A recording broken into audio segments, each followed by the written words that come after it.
네, 일단 저희가 저번에 끝났을 때 뭔가 되게 강렬하게 끝났던 기억이 나요. 맞아요. 네, 뭔가 사랑에 대해서 알 것 같으면서도 맞아요. 뭔가 잘 기억하지 못하는. 네. 네, 가슴속에 뭔가가 남아있는데 그 뭔가를 표현하지 못하겠어. 그때 약간- 시간이 다 돼가지고. 네, 시간이 다 돼가지고. 녹음했었어야 돼. 네. 그래서 뭔가 되게 강렬하게 끝났는데 네. 아쉬운 약간 그런 상태였어요. 맞아요. 네. 네. 그래서 그거부터 좀 해결을 짓고 조금 더 시작해보네. 하고. 네. 네. 해결을 짓는 이제 방법 가운데 제가 제안을 하나 한다면 분명히 이 방송을 듣고 계신 분들 가운데 있어서도 굉장한 불만을 제기를 하실 분들이 있을 것 같아요. 그렇죠. 그래서 방송을 들으면서 혹시라도 질문이나 그런 것이 있으면 올려주시고 제이 씨의 어떠한 부분 혹은 조이의 어떠한 부분 혹은 대성 씨의 어떠한 부분이 잘 이해가 가지 않는다. 이렇게 좀 뭐 댓글이든 뭐든 남겨두시면은 그걸로 또 문맥 하나하나를 잡아서 해결해 나가도록 할게요.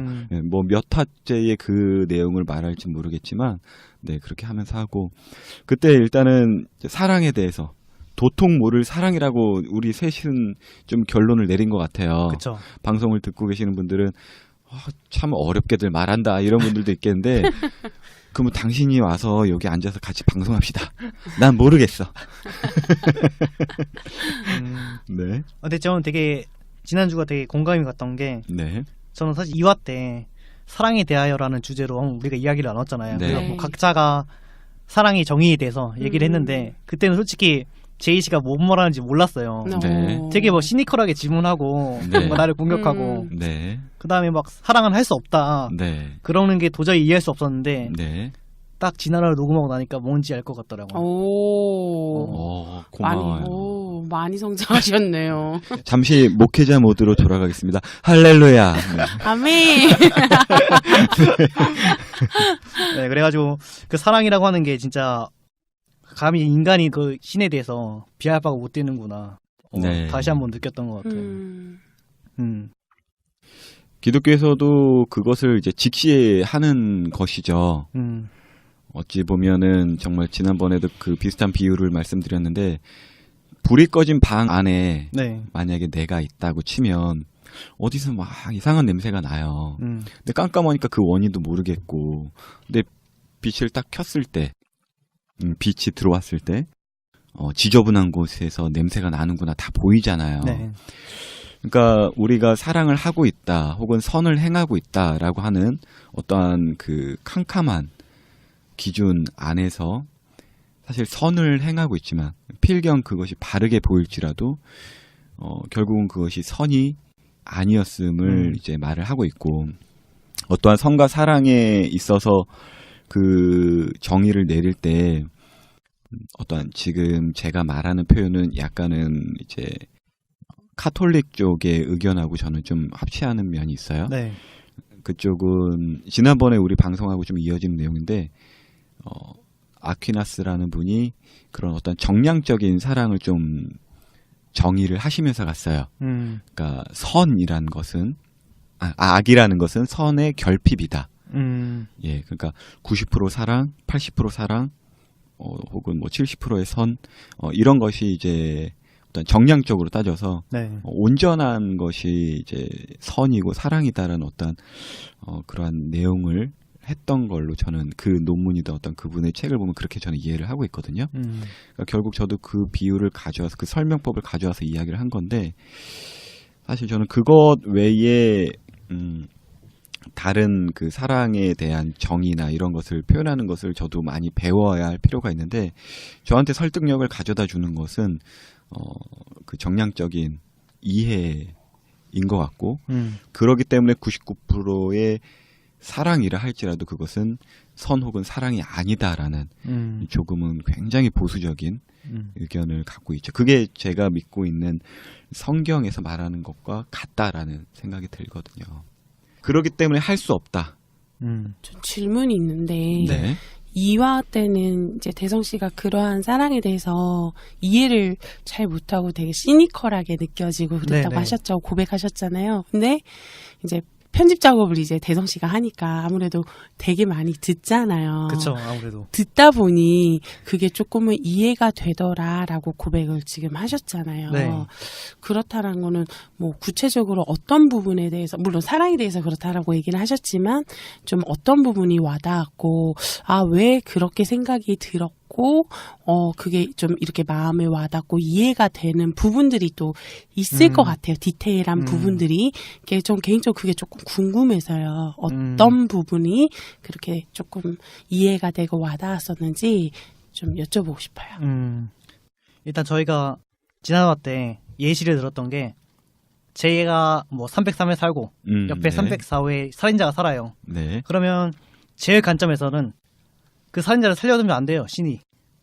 일단 죽여야 돼. 맞아요. 근데 지난번에 말씀했던 게 그 하나님이 그 사람을 너무나도 사랑하기 때문에 살려주신다. 그리고 오히려 착한 사람을 먼저 걷어갈 수도 있다. 라는 게 되게 충격으로 다가왔어요. 네. 나한테는 그게 도저히 용납할 수 없는 일인데 네. 그렇다고 말을 하니까. 네. 그래서 곰곰이 되게 들으면서 생각을 해봤는데 이런 비유가 있더라고요. 착한 사람을 먼저 데려간 이유가 옛날에 이런 질문을 했던 사람이 있어요. 왜 천재들은 빨리 죽어? 라는 질문을 했었는데 그게 되게 간단하게 너가 만약에 꽃밭에 꽃이 있으면 어떤 꽃을 가장 먼저 딸래? 라는 질문을 하더라고요. 그랬더니 그러면 당연히 가장 예쁜 꽃을 먼저 따겠죠. 신의 입장에서는 그거라는 거예요. 착하고 능력 있는 사람이 신의 입장에서는 먼저 마음에 드니까 이게 좀 오류가 있을 수도 있는데 먼저 따간다라는 말을 하더라고요. 그런 것도 있었고 하나님의 사랑이라고 하는 게 되게 이게 설명하기 좀 그렇긴 한데 네. 그 살인자가 자신의 아들이고 딸이라면 그럴 만도 할 것 같아요. 그런 느낌이 팍 들었어요. 그냥. 내 자녀라면. 네, 내 자녀라면. 그쵸.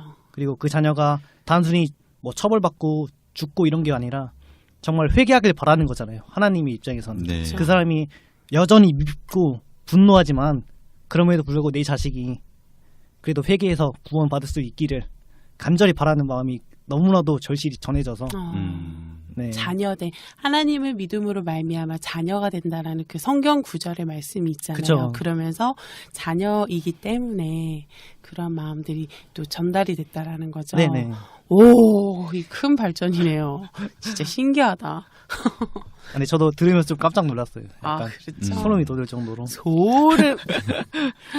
맞아요. 대성 씨가 여러 각도에서 지금 비유로도 그리고 자신이 이해한 것으로도 그 설명하신 것들을 정말 다각도로 봤을 때 정말 다 저는 맞는 말이라고 저는 인정이 돼요.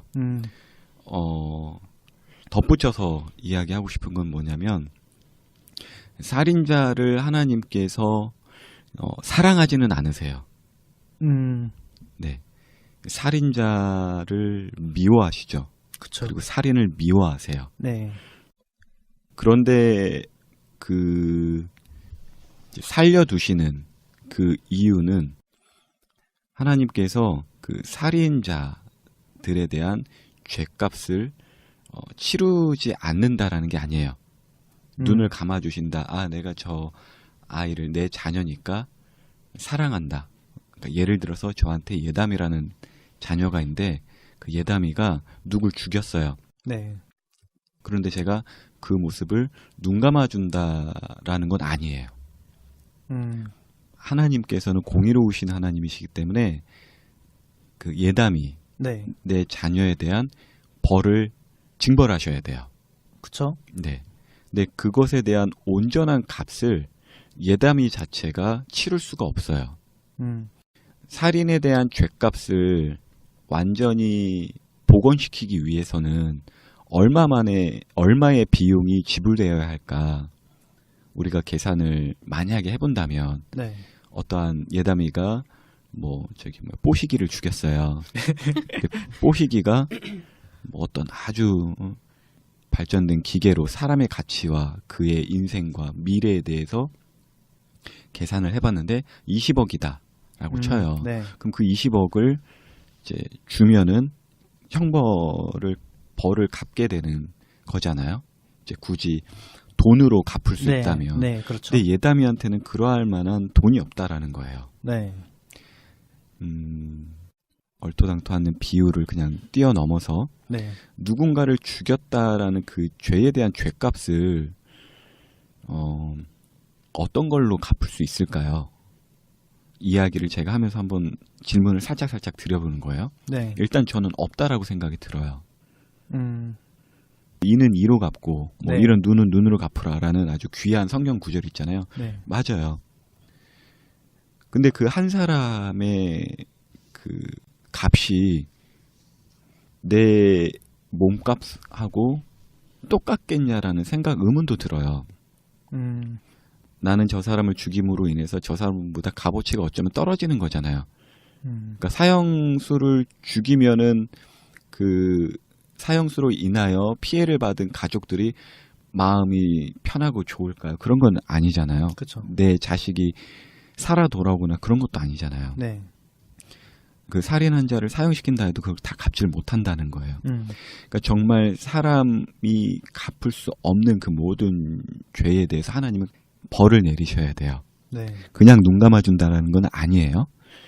근데 그 값을 대신 치르신 분이 바로 예수님이시라는 것이죠. 예수님이 하나님이시고 또 죄가 없으신 분인데 죄 있는 모양으로 되셔가지고 제물이 되신 거죠. 그러므로 인하여 오직 예수님으로 인해서 그 살인자를 사랑스럽게 여겨주시는 거예요. 그리고 의인이라 칭해 주시는 거예요. 그러니까 내가 살인을 했는데 여전히 의인이다 이건 아니에요. 그 살인자가 자신의 죄악을 직시하고 또 그것에 대해서 회개하였을 때 그리고 그 복음을 믿었을 때 자신은 이제 의인이라는 마음을 먹어도 좋죠. 근데 그 마음을 먹는 즉시 아마 평생 빚진 마음과 그 평생으로도 모자를 그 영원의 관점에서 아마 그 사람은 강호를 할 거예요. 정말 어떤 사람이 살인을 했는데 그 사람이 예수님을 진짜 믿으면 그 사람은 평생을 넘어서 영원토록 내가 죽인 자와 내가 죽인 그 사건으로 인해서 피해받은 모든 사람들을 위해서 난 평생과 더하여 영원토록 그들을 섬기고 그들에게 사랑을 구하고 또 베풀고 살겠다라는 마음이 있을 거예요. 그게 하나님이 주신 마음이기 때문에 그렇기 때문에 그 대성 씨가 말한 부분에서 이 이야기를 좀 덧붙이고 싶네요. 네네. 무조건적 용서는 없다는 거예요. 기독교에서는요. 죄값을 반드시 치러야 돼요.